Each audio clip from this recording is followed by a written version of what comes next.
Hey, welcome back, ladies and gentlemen. So let's continue. I'm going to log in here and go to my dashboard, my courses, add new course. And we want this part to be functional so that we can add at least a category and add a course title. Okay, so first thing is first, we need to be able to give errors here if anything happens. So let's go ahead and do that. So I'm going to go to my, what's this here? Views and admin, and of course, courses. Okay, so new course right here, when we are on add, that's what we need. But we need to copy a few things from our, let me move here a little bit. This is the course title. Let me lower that a little bit. Let's copy some stuff from our sign up page, especially the error stuff. So I'm going to copy this part here, okay, and come back here and paste. So this part is the if statement that asks, that checks if there's an error and then displays it. So we just need to change that first name to title because this will be the name. That's the name we have in the database. So also the input requires a name of title to suit what's in the database. And also I'm going to copy this and do exactly the same on the select. Just after the select here, I will add that if statement and then change that to category underscore ID because that should be the name of this thing here. So option value ID class. Okay, so on the select we need to add a name as well. That's category ID. Okay, great. The rest is all good. We can also copy the red this part here, the class name. So I'm going to copy. We're copying from sign up page.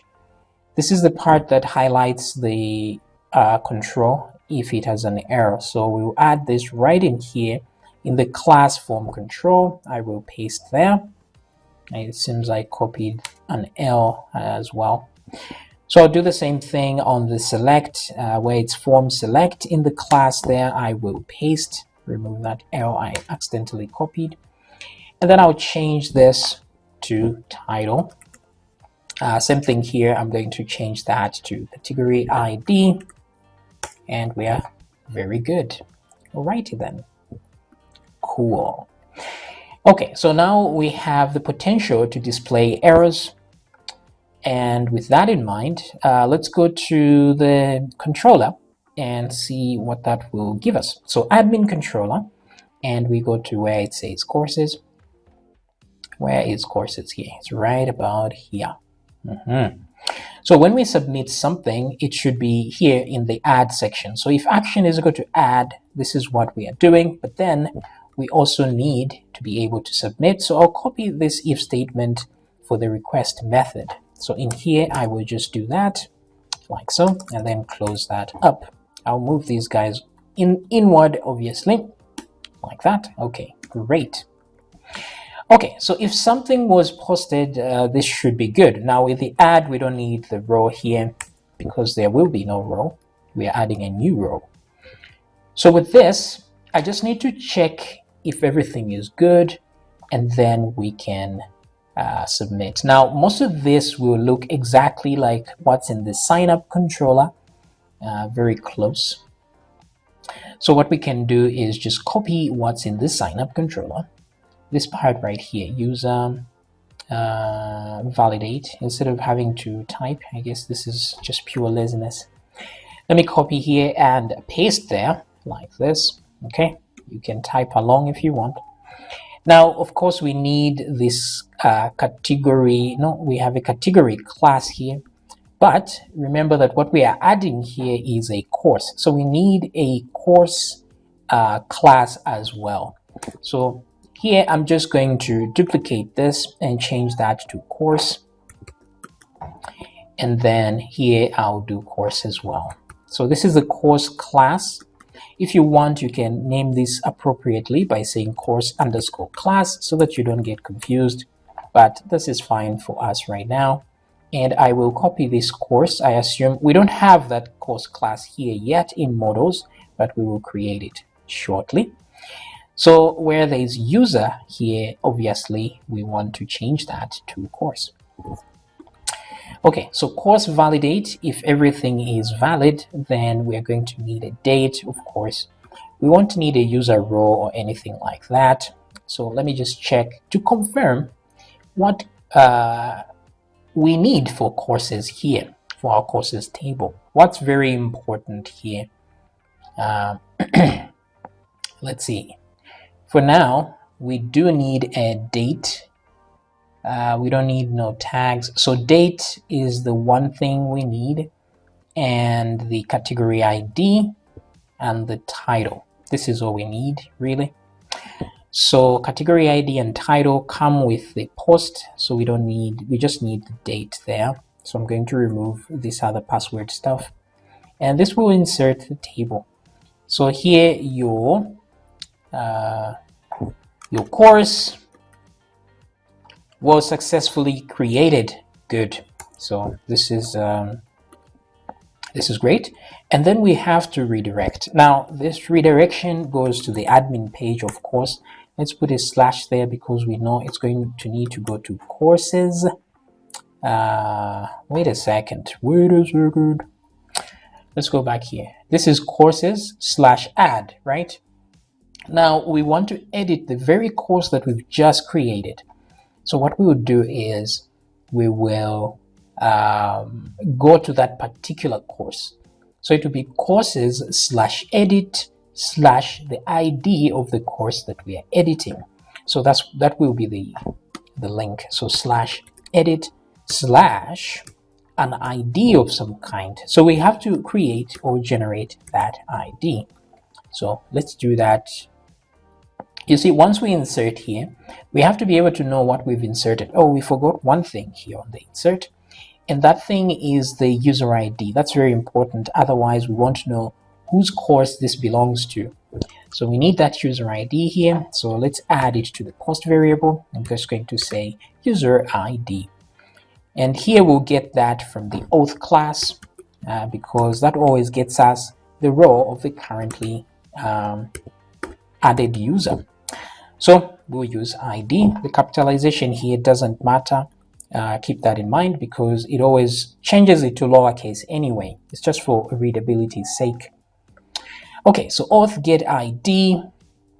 Wait, that's the user ID. Yeah, great. And then when we are done with this, I want us to retrieve that record we've just added so that we know what ID we've added it to. Because there could be several people adding courses at exactly the same time. So if we just try to read the last added course, we could miss out because it could be the last added course of somebody else and we'll get the wrong ID. So we need to be sure this is our ID. So we need a query that tells us to get the very last record that was added by this particular user, and we already have the user ID to back that up. So no problem. So what we will do now is to how we do this. Wait a second. If we go to the where is this? Let's go to models. Yeah, core model.php. So I'm looking for the function at first. Where is that? This one right here.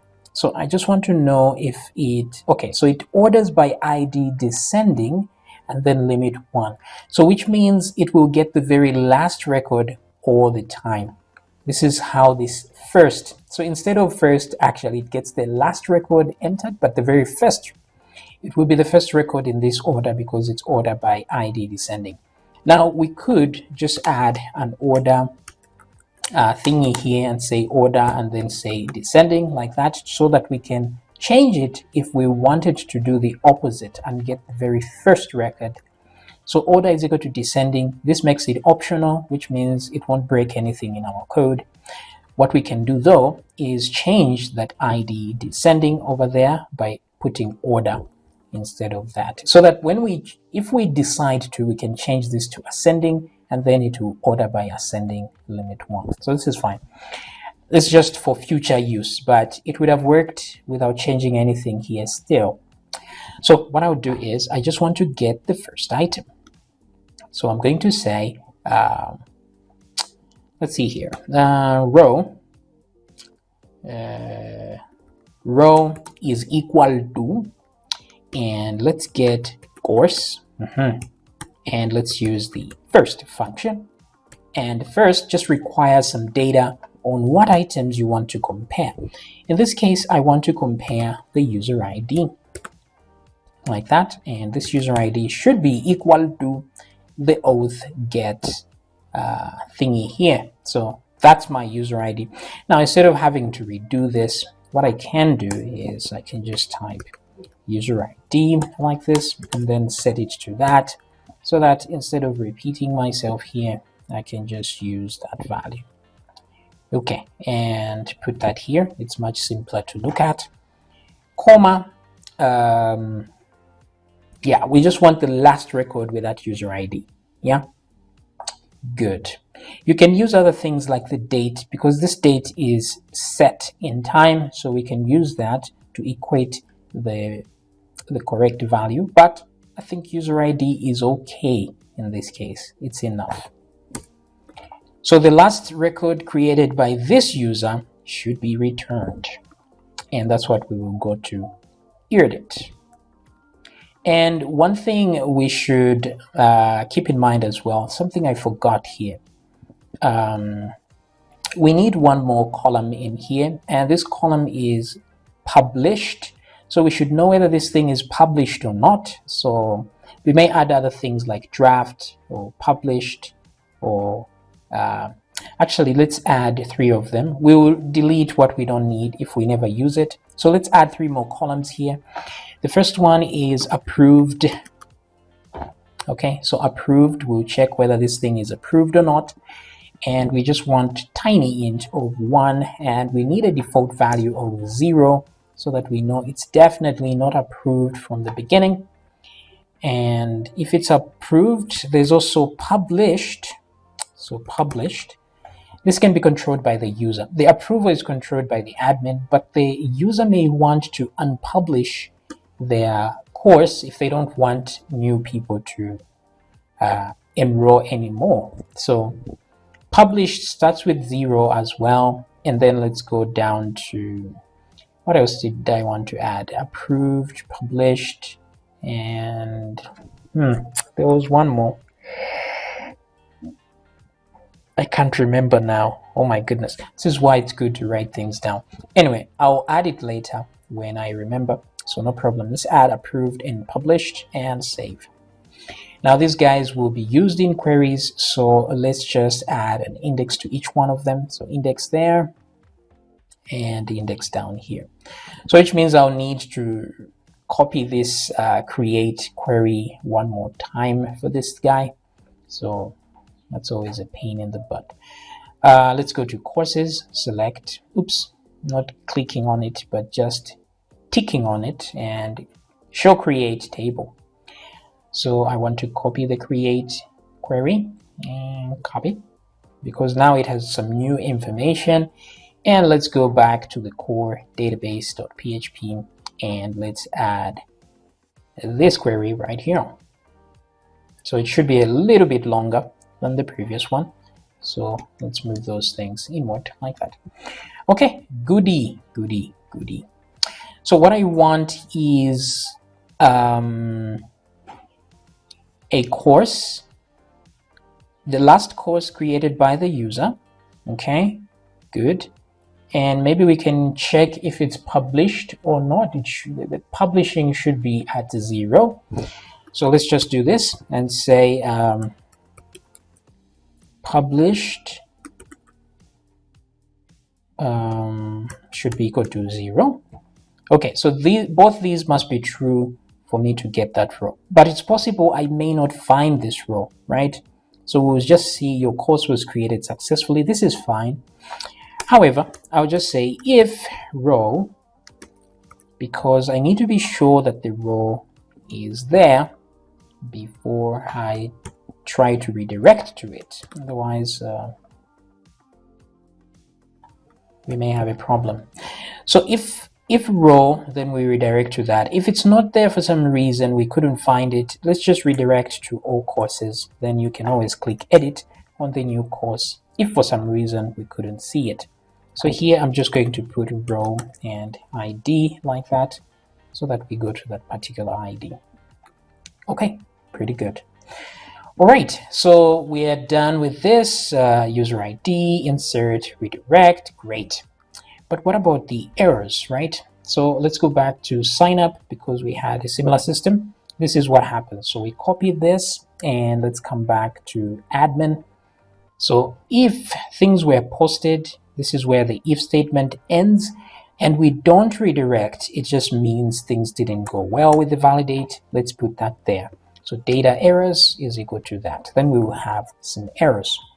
All right, now in order for us to generate any of these errors and be able to insert, we do need to create the course model. So very good. Let's go to our users model because this is what we use as the template for all models. Let's copy that and go to models, new, paste and save. This one is the courses model. So it's course.php. So there's category, there's course. Wait. I'm thinking we may run into problems here. So maybe let's try and fix this before we go too far. So what I would do is I'll just say course underscore model like this. That's what I'll name it. And of course I will rename this one as well. Oh, sorry, my bad there. I'll do the renaming slightly later. Let me just put course here instead. So let's do this, course underscore model. That way we can differentiate the, because we are not using namespaces. This is the issue. So I don't want to go into namespaces because they will just complicate things. Let's keep it light for now. So this is a course model. Now, because I've put underscore model down there, I should do exactly the same thing here as well. So say course underscore model. This is why I use an underscore, because you can't use a hyphen to name a class. So we use the underscore instead. So user or references to user should change to course. Okay, that's great. Now, before I forget, I'm going to change the category as well. I'll rename this one to category underscore model. And of course, I need to go inside here and put the underscore model there as well. Otherwise, it won't work. And of course, wherever I've used category like this, let me try to find, it's only one place. I should put model at the end, course model as well. Okay, great. That way we know exactly what we're doing. All right, pretty good. Now on the courses model, what we need to do is go to the table and let's go to courses and copy everything here except the ID, because this is all the columns that we have. So every new column we add here, we must add it to this list over here. So I'm just going to remove all of these guys because they are irrelevant now. And what I want to do is check all the spaces between. I've selected one space and I'm using Control D to move between them like this.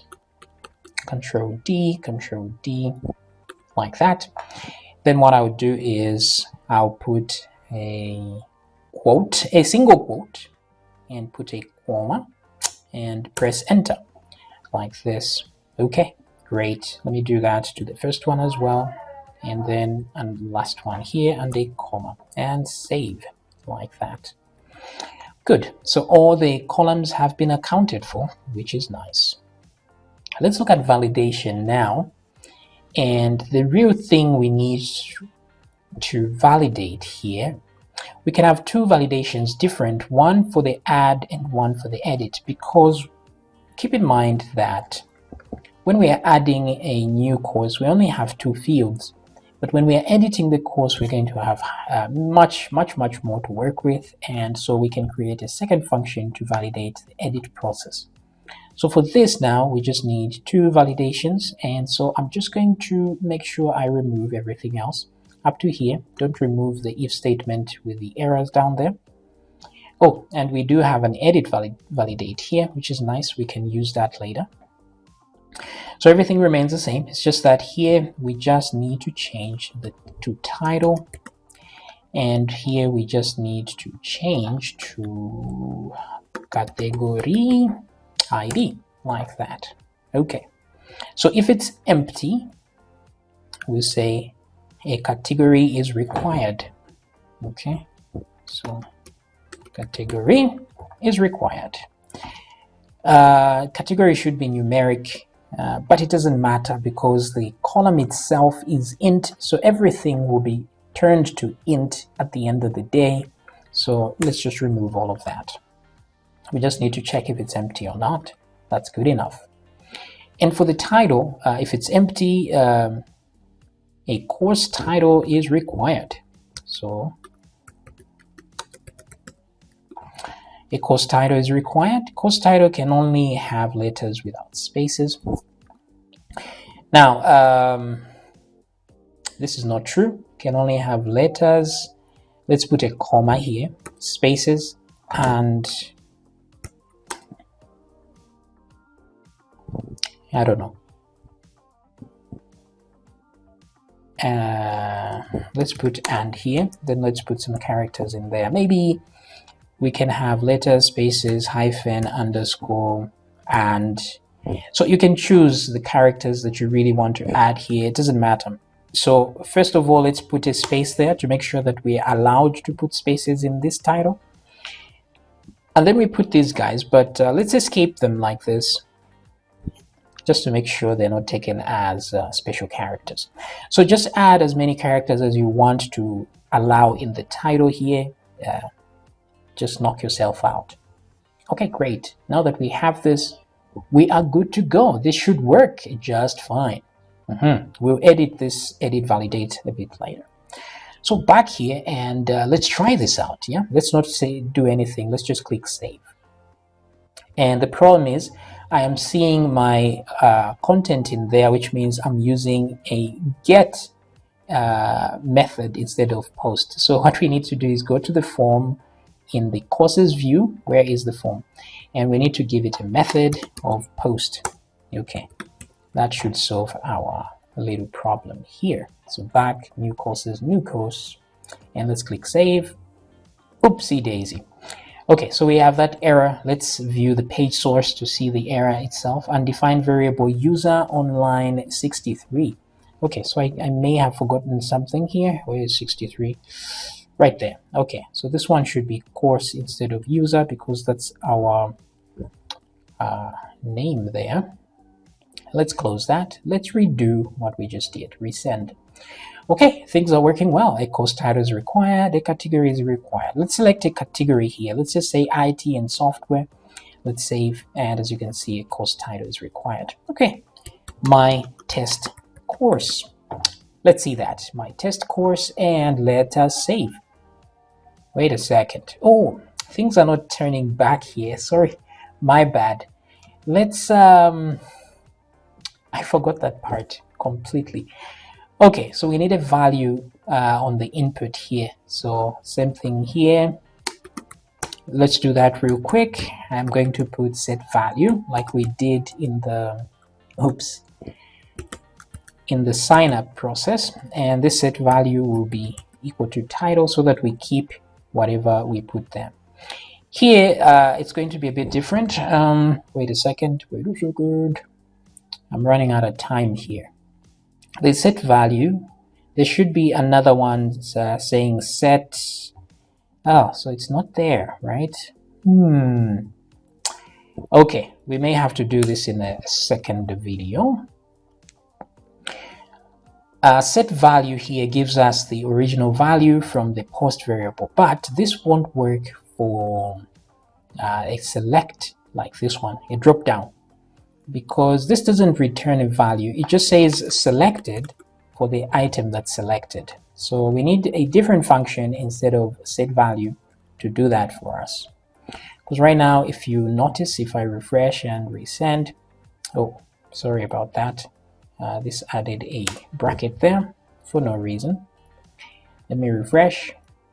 So you see my test course remains, but this one did not remain. But anyway, we will fix this. Let's just use it for now. IT software, and let's hit save. Your course was successfully created.